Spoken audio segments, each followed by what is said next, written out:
I've been playing Counter-Strike for more than 20 years. I was here before skins, before cases, before billion-dollar inventories, before ratings, Premiere, Faceit grinding, before Counter-Strike became this enormous global ecosystem. And after all these years, I never imagined I would make a video like this because I love Counter-Strike. That is exactly why I'm making it. This isn't coming from someone who downloaded the game last month, lost 3 matches, got angry, and decided Valve is terrible. I spent a huge part of my gaming life with Counter-Strike, and when you spend that much time with something, you notice when things begin to change. You notice when trust starts disappearing.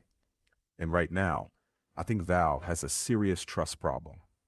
Not because Counter-Strike is a bad game. It's still one of the greatest competitive games ever created. The problem is everything surrounding the game. Cheating, automated systems, game bans, lack of communication, the skin economy, gambling, community moderation, competitive integrity, and maybe most dangerously, the feeling that when something goes wrong, you're standing in front of a machine that doesn't owe you an explanation. Think about how strange that is. Valve wants us to trust VAC, trust VACnet, trust Overwatch, trust automated detection, trust reviewers, trust matchmaking, trust Steam, trust their security, trust their decisions. Fine. But trust doesn't work in one direction. If you want millions of players to trust your systems need accountability too. When someone gets a life-changing punishment, permanently staining an account, there has to be real confidence it's correct. Because a ban isn't a tiny warning.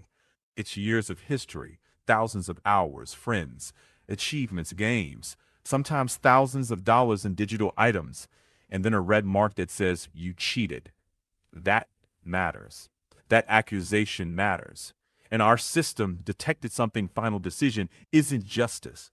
Banks, fraud detection, social platforms, anti-cheat isn't magic.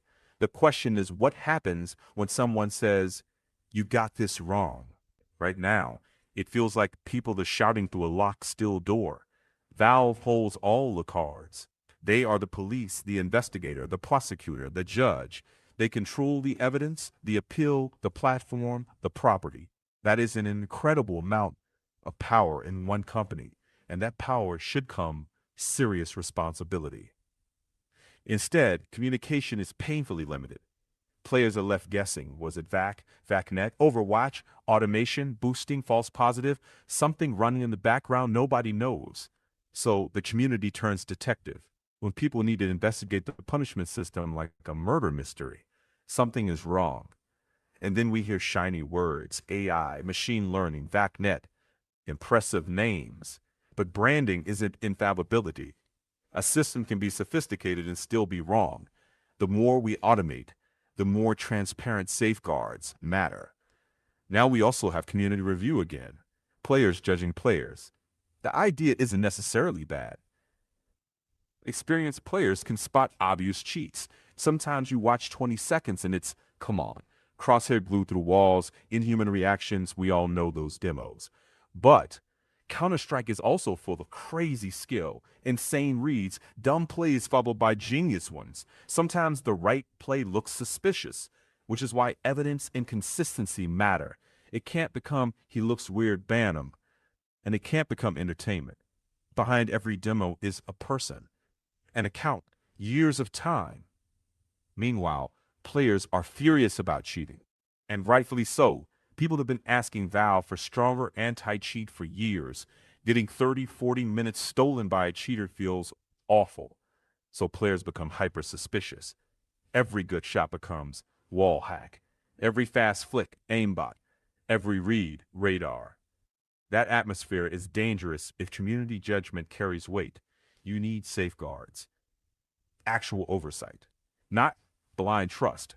And here's the bitter irony. Valve let cheating rot player confidence for years. Now the risk is fixing one trust problem by creating another. Desperate players punishing cheaters, while innocent players become collateral damage. You don't rebuild trust that way. And then there's the silence. Valve has mastered the art of saying nothing. Silence is fine when everything works, but when something goes wrong, Silence is gasoline. Speculation explodes. Reddit, YouTube, forums. Vacwade, no boosting, no botting, no Overwatch. It's your mouse software, your VPN. You're lying, you cheated. Under all that noise might be a real person asking, what happened to my account? That person deserves a better answer. This is not a tiny indie project in the basement. This is Counter-Strike. This is Valve. This is Steam, one of the most important companies in PC gaming. The standards have to be higher, much higher. And here's the uncomfortable truth. Bans and anti-cheat are just one piece. Because while Valve talks about integrity, an enormous ecosystem has grown around this game. Skins, cases, trading, third-party markets, gambling, young audiences never far from content pushing real-world money into digital roulette. And that's where this gets bigger. Because once you follow the money, Counter-Strike stops looking like only a competitive shooter. It starts looking like something else. And that's what we need to talk about next.